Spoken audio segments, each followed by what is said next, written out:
Hey guys, this is MugenLord here, and I'm back again with another video. And today I want to talk about the Nintendo, or the rumored Nintendo 64 Mini Classic Edition, that has surfaced with images and everything of that sort. Now, the thing is, I decided I wanted to sit on this information for a little bit because it seemed like everybody about now has been covering this on their YouTube channel. So I figured that, hey, I might as well talk about it on my YouTube channel as well because I'm super excited for it if it happens to be true. Now, Nintendo had released the NES Classic a year or two ago, and it had proven to be successful. Now, what I found funny is that these retro systems has been around. These little mini retro systems been around for years, but they were created by third-party knockoff um, companies that had pretty much made similar virtual consoles that you can find at a Walmart or a Walgreens or a Rite Aid, and these were like little cheap like Christmas gifts or gifts that you can give to a loved one or a child that really isn't really into games or just breaking into games. And it seemed like now that the bigger companies, these AAA companies and these mega gaming companies, has now jumped on board with it, such as Nintendo. Now, Sega had pretty much had its own little mini console, but like I said, it's been licensed to third-party companies to do it. And ever since the success of the NES Mini Classic edition has become popular, it was only right for Nintendo to work on the SNES. And I said that a long time ago as well when the NES Mini Classic Edition was released. I was saying to myself that, hey, like, Nintendo's gonna probably do a Super Nintendo and then a Nintendo 64, and it seems like this is the pattern that's happening right now. Is because there's been rumors of a Nintendo 64 Mini edition that we may be getting sometime down the line. There's some information and pictures of a so-called screenshot of the prototype of it that has been surfacing around on the internet, and I believe I have yet heard anybody debunk whether or not if it's true or whatever, for that matter. But it makes sense for Nintendo to do that. Now the thing is, I didn't know, or I wasn't thinking that we would hear anything from it anytime soon because the SNES Classic is pretty damn well like popular and is still in some places hard to find. Like as you can see back here, I have my own right there that I bought last Christmas or Black Friday or whatever, and I bought it and I have yet to open it. I wanted to just keep it there for collection's sakes. But recently, about like 2 days ago, I had got super lucky with when I walked into a GameStop in my area in Philadelphia and was able to get my hands on a second version um of the SNES Classic. So this one, I best believe I'm going to open this one and probably do some streaming or something, and to stream with you guys and just laugh and joke and just reminisce on some of the old games that we used to play on the SNES. Now, the thing is about the Nintendo 64. I think the Nintendo 64 to me was a very special console to me back in the day because during this time we was heading over to the next generation. Of course, Sony had developed the PlayStation 1, which surprisingly their competition, which is Sony, had seen Nintendo's success with the NES and the SNES Classic, and they just recently announced a few weeks ago the PS1 Classic, which will also include 20 classic PlayStation games, which I think they only revealed 5 so far. I can't remember the names of the 5 right off the bat, but I know Final Fantasy 7 and Ridge Racer, and I believe Jumping Flash is amongst those. So I'm super excited about that, and they're really trying to cash in on this. But back to the Nintendo 64. Nintendo 64 was very, very special to me because that was the console, that was the go-to console to play together with your friends and your family and just have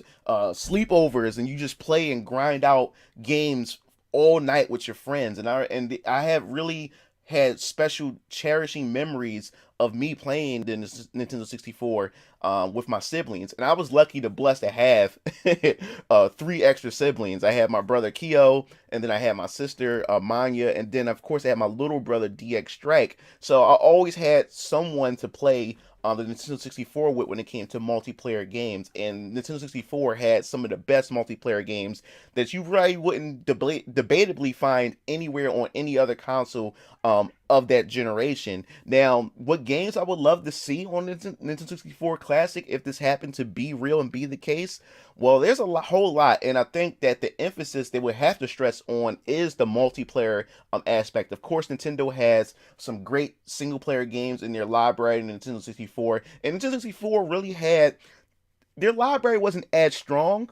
They had very little games in their library compared to the PS1, but those little bit of games really had quality to them. Now, the games I would love to see, and I guess the obvious choices we can go with, of course, we would have Mario 64. Mario 64 is that game. That's the game that revolutionized 3D gaming altogether, and 3D controls with the analog stick. So we know for a fact that we're definitely going to get the Nintendo 64 Mario 64 version onto the mini classic edition of the Nintendo 64. And then, of course, we're going to definitely need Ocarina of Time. Ocarina of Time, again, like I said, Nintendo always had genre-defining games on the Nintendo 64, despite the fact that they had less games than the PS1 had of that generation. But Ocarina of Time is very important. Now, the thing is, with Ocarina of Time, what I really want to think about with this is, will they go with the Master Quest edition, or will we get some form of the Nintendo DD edition, like the disc drive that the 64 had that never released in America? I wonder, will we ever get a game, the Ocarina of Time version, packaged in that? Because as you know, in the SNES Classic right here, we had StarFox 2 bundled in as, which was a great incentive because, like I said, most people wouldn't, or most people who would say, hey, I'll just get an emulator to play these games, now have an incentive to go get one is because they have StarFox 2 packaged in it, which was never released. This game was never released on the SNES because now development was being shifted over to their next console, which was the Nintendo 64. So this game had pretty much been left on the shelf, and Nintendo decided to release the completed version of StarFox 2. So I wonder, will they go with a similar approach with that with the Nintendo 64? Because like I said, there's a lot of people out there who probably don't have the incentive to go out there when they can go out and get an emulator and play these games. So I wonder, will they do like a put the Master Quest or the unreleased DD drive of Zelda 64 onto the Classic Edition. But anyway, move on to the next one. We'll probably obviously get also Majora's Mask, which is arguably, everyone says, is one of the best Zelda games that you can find of that generation as well. So I think that'd be pretty interesting. But we definitely need Star Fox 64. Star Fox 64 definitely need to be packaged in this. And of course, we're definitely going to have most likely Mario Kart, which Mario Kart was the only Mario Kart of that generation. And most of the time when it comes to Mario Kart, we only get one Mario Kart per generation. So it's only right to have Mario Kart 64 on there. Now, another game I would love to see on there is Pilotwings 64, because I never really had the opportunity at all to play Pilotwings on the 64. Now, I own the original Pilotwings on the SNES and still have the cartridge till this day. So I would definitely love to see Pilotwings 64 on here, and I would love to give it a try, because during the time when the 64 had been released, only two games was released on the 64, which was Mario 64 and Pilotwings 64. So I have gotten Mario 64 first and skipped the opportunity to get Pilotwings. I don't know why I didn't get Pilotwings, but I did own a PS1, so then my focus was on the PS1 at that time as well. So I totally skipped over that. But Pilotwings 64, I would definitely love to see that game packaged in the classic edition of the 64. I think that would be pretty cool. Then we also want to, I guess you could say, include Sin and Punishment, because Sin and Punishment was one of those shooters and one of those Japanese, one of those 64 games that was never released here in the US. Now, I believe that the Virtual Console on Nintendo Wii had Sin and Punishment as a download that you was able to download and play. But I think including this in the 64 mini classic edition, I think that would be pretty cool to add that in there for those who never had the opportunity to play Sin and Punishment. I believe that they should put Sin and Punishment in there. Now, besides the Nintendo licensed games, and of course Smash Brothers will have to be in there. I think that's a no-brainer at this point, and I'll definitely love to play that again if the classic edition of the 64 happens to be a real thing. They definitely need Smash Brothers in there. Now we're going to move on to third-party companies and other companies that we can possibly see games making on here. Now the thing is, we need of course, Bomberman 64. I think Bomberman 64 is another important title that was released on the 64 because it took a long time for games on the Nintendo 64 to release. I think Nintendo was only releasing one or two games a month on the Nintendo 64, which people were desperately dying for these 64 games. But with this, we definitely diving into some more multiplayer. I believe Bomberman 64 was one of my favorite games on Nintendo 64, and one of the most challenging games on the 64. Like, platforming, you was able to use bombs, carry the bombs, you was able to put the bombs and make bridges, and you able to hop onto the bombs to get to ledges to unlock unlockable golden cards, which allows you to unlock secret special options and special armors to customize your Bomberman. And I think that would be pretty neat. And of course, the follow-up, we need Bomberman Hero. I think Bomberman Hero was one of the most challenging games on the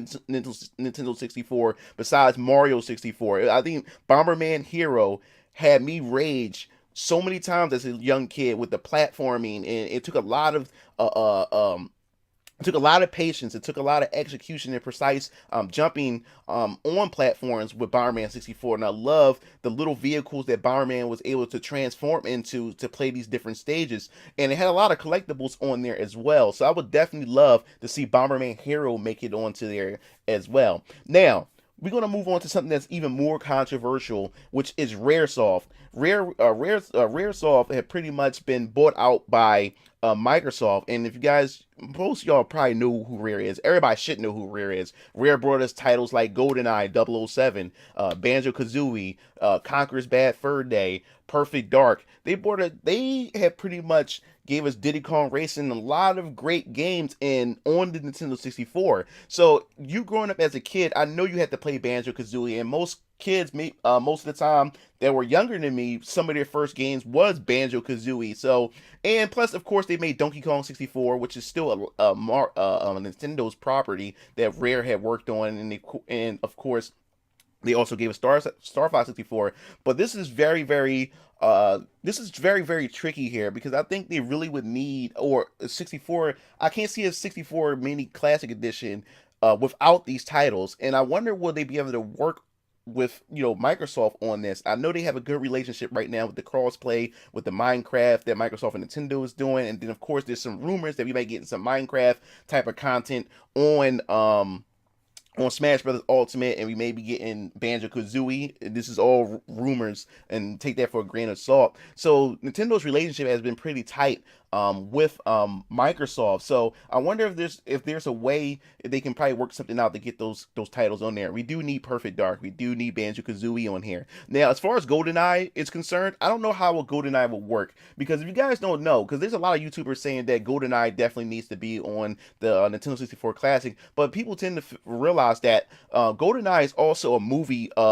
A licensed movie game, which means that if you remember that they also remade GoldenEye 007 on the Nintendo Wii. And if you notice, Pierce Bronson wasn't on the front cover of GoldenEye 007. He wasn't there. They had to replace him with the current James Bond actor, Daniel Craig. So that's the thing that we really have to think about it, because these are real life actors in GoldenEye 007, and getting the licensing for that may be a little bit tricky. So the possibility of seeing a GoldenEye 007, I don't really see that happening, because then they would have to get either the license that had Pierce Bronson's likeness on GoldenEye, or they would have to get Daniel Craig likeness on there. So I don't think Nintendo would have to would want to go out the way to go to Microsoft, and then they have to work out some licensing deals to be able to get either Daniel Craig likeness or Pierce Brosnan's likeness for James Bond 007. So I don't know how they would do that,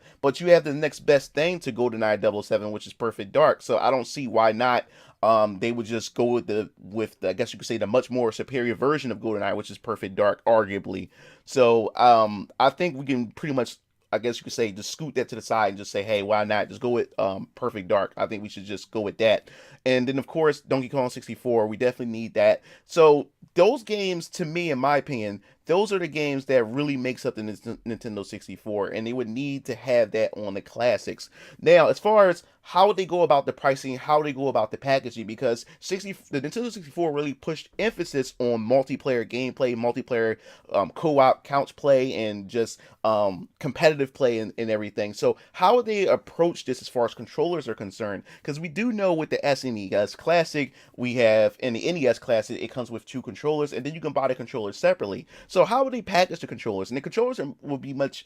How would they even fit the controllers in the box? They probably make the box much bigger. But what would they go with? Would they go with four controllers out the bat, out the gate, where you just purchase it, you have all four controllers, and which there's a lot of YouTubers talking that they should have four controllers included in it. But I think the whole point of the Classic is to not only just make it mini, but also make it affordable for people to want to go out and actually buy it over top of the PlayStation 4 and the Nintendo Switch and the Xbox One. People need a reason to go out and buy it. So I think including in this four controllers in the Nintendo 64 Classic, that would definitely bump the price over, to me, in my opinion, over $100.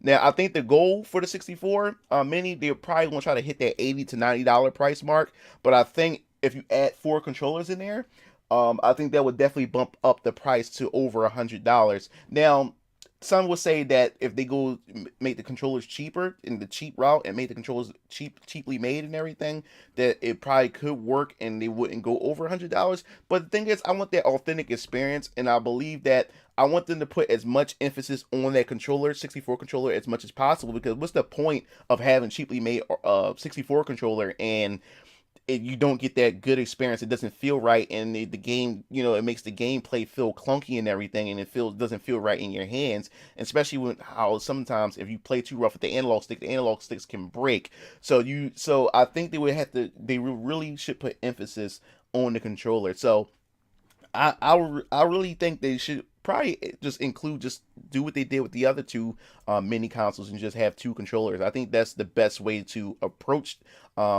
the mini console for the 64. Now, I think what would be interesting for as far as controllers concerned, I really think they should go out and do, if you want to buy additional controllers, they should do the different colors, like the red, the green, the blue, the pink, the banana yellow, or the atomic purple, the atomic green color, the atomic cyan color controllers, the indigo colors. I think that would be pretty cool, and it also add more into that nostalgia factor back in the day. Because look, the atomic purple controller was one of my favorite controllers. I had bought two of those, and I had the atomic like greenish type, the Mountain Dew type color, I call it.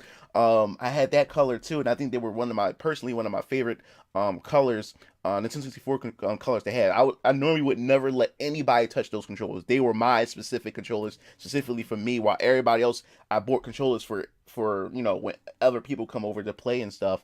But that's pretty much what I would like to see happen with the Nintendo 64 Mini. I would like to see the games from Rare. I would love to see, of course, we have our Nintendo first party games included into the package, and we can't forget our Bomberman games. I think Bomberman would be pretty awesome. But yes, the 64 Mini would have to really focus on the strength, which is the multiplayer, in order to even make it worth the purchase.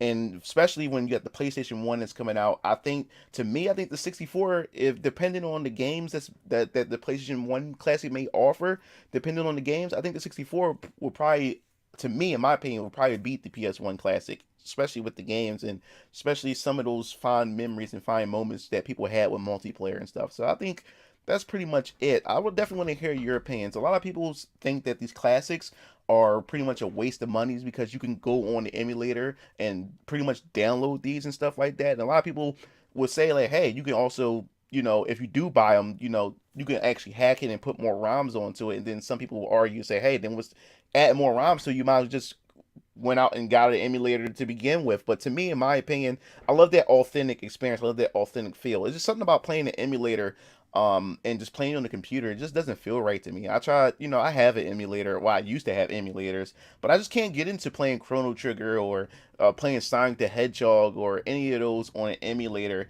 And it just doesn't feel like that. I guess it's just me. It just doesn't have that authentic feel, in my opinion, about when playing and experiencing these games. So that pretty much wraps everything up. I'd like to hear your opinions. If this happens to be true, what games would you love to see packaged in the Nintendo 64 Mini Classic Edition? And how many controllers you think should be packaged in this Mini Classic Edition for Nintendo 64? And what other mini systems or mini consoles that you would love to see in the near future and like to see happen? I'm definitely would love to see a Dreamcast. A Sega Dreamcast and a Sega Saturn Mini would be awesome. But Sega, I don't know. Like they haven't really been thinking much about who they should get to help develop their little mini consoles, because a lot of them are not really that great. But besides that, that'll be for another video. So make sure you guys have a good day and see you guys later. And don't forget to hit the bell at the bottom of this video to be notified when I upload more videos. This is MugenLord, and I am signing off. See you game fiends later. Peace out.